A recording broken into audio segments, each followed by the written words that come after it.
it seems odd to be saying this after such a horrendous blast, but over the last 8 months, security in Mogadishu has gradually been getting better, if measured in terms of things like targeted assassinations and, complex attacks and so on. IEDs is the one area where things have not improved, but there has been nothing on this scale in Somalia's history. And if my heart sank listening to your intro, because if those 70 missing people are confirmed dead and the toll goes over, say, 350, my understanding is this will be the very worst IED attack ever, not just in Africa, but ever. I hope that the toll does not get that high. I am not sure. I would be reluctant to say that the timing of this attack is related to, the visit of a senior US general or to the sacking of the Chief of Defense Forces. Security in Mogadishu is not their responsibility, is the responsibility of the local authorities, and they have actually, as I say, been doing a strong job. But what this incident, underscores is that you can never do enough. And all it takes is for one person to get through to cause this kind of horrendous carnage. I think the reaction to this has been one of utter revulsion. Al-Shabaab has not claimed responsibility, but it has all the hallmarks of an Al-Shabaab attack.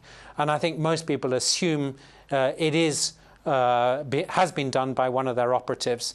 And I think this will really turn even more people in the population against them and underscore the fundamental importance of having as tight as possible a security regime in the major towns, particularly in Mogadishu, but also the need to end the violence, end the conflict with Al-Shabaab, and that is a much bigger proposition. And so what path do you take when you're taking on Al-Shabaab at this particular point in time? Is it the military path all the way, or do you talk to them? Well, there has to be obviously a military response and a counterterrorism response, because they are using violence to achieve their political objectives, and that is totally unacceptable, particularly if it involves killing very large numbers of civilians. So a CT and military component is extremely important. But as we've learned from many insurgencies around the world, there also has to be a political strategy, not least as some of the support for Al-Shabaab comes from people who are not really ideological, but from people who either have been intimidated or attracted to the movement in order to get jobs, or for economic purposes, or because somehow they feel that association with Al-Shabaab will help them in other disputes.